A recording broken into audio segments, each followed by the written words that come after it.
Ils étaient gardés où, ces correspondances? Elles étaient chez mes parents, qui les avaient gardées précieusement.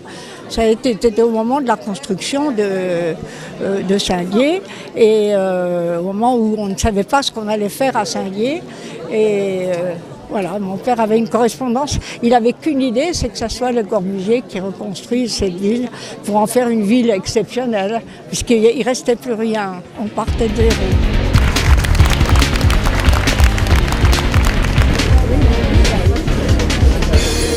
Aujourd'hui, donc, c'est à plusieurs grandes figures que nous rendons hommage. D'abord à celle de Jean Prouvé, parce que la correspondance dont nous avons l'honneur d'enregistrer le don aujourd'hui, Madame Gauthier, la correspondance entretenue par votre père avec un certain nombre des acteurs essentiels de ce débat, bien sûr Jacques André, bien sûr Le Corbusier, dont un original figure dans cette donation, mais aussi d'autres architectes comme Pingusson, dont plusieurs correspondances figurent dans cette donation, et les services du ministère de la Reconstruction et de l'Urbanisme. Oui, votre père fut un des acteurs importants de ce débat sur la reconstruction de Saint-Dié-des-Vosges.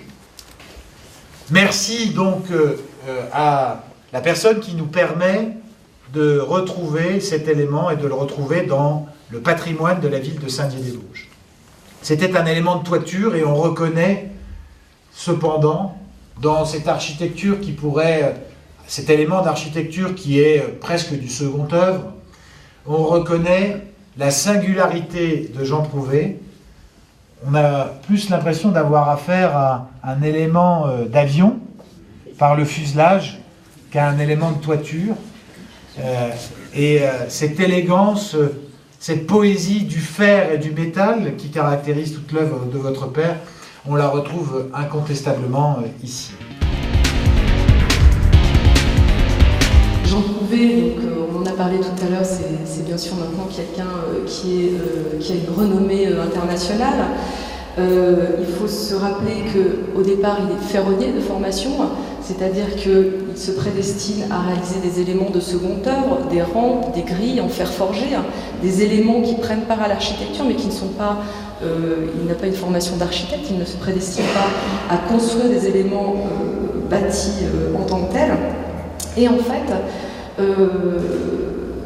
Jean Prouvé va collaborer durablement durant tout l'entre-deux-guerres avec les frères André, tout simplement parce que pour tous leurs chantiers d'importance, ils vont solliciter les ateliers Prouvé pour réaliser justement ces éléments de seconde œuvre, pour réaliser des poignées de porte, pour réaliser des menuiseries de fenêtres, des portes.